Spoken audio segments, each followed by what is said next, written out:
History offers us no single example of where a country have taxed, borrowed, and spent their way into prosperity.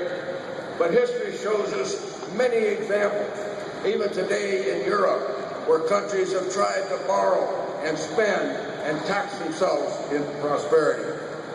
Ron Paul put it this way when he said, only freedom produces wealth.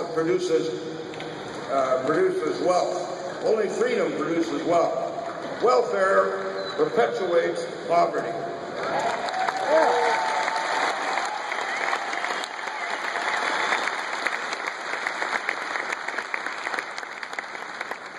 We in this nation for too long have experimented with government programs to take care of us. Other than collecting taxes, there's very few things the government does well. There was a broken fence at the White House, and they put an RFP out. And a fellow from Montana and Tennessee and Chicago showed up to respond to the RFP.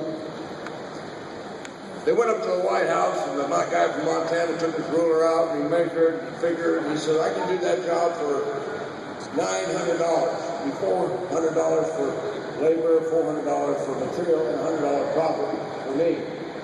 The guy from Tennessee said, well, he measured and he figured, and he said, I can do that job for $700, $300 material, $300 labor, and $100 profit for me.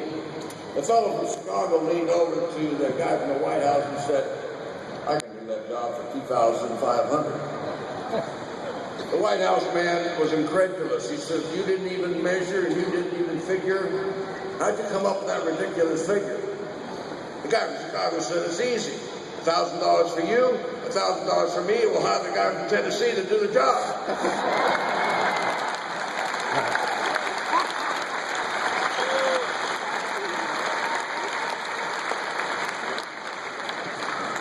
Milton Friedman said, if you put the government in charge of the Sahara Desert, in 5 years, there'll be a scarcity of sand. The fight for liberty has been ongoing since our founding. The Boston Tea Party today still stands as a beacon for the desire, the need, the want for Americans to be free. We're in the middle of another American Revolution. It's John Maynard Keynes versus Milton Friedman in the Chicago School of Economics, the New York Times versus the Wall Street Journal, liberal versus conservative, NBC versus Fox, Republican versus Democrat, Romney versus Obama, and the campaign for liberty.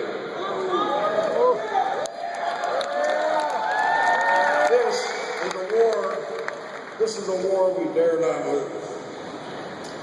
Now, my father reminded us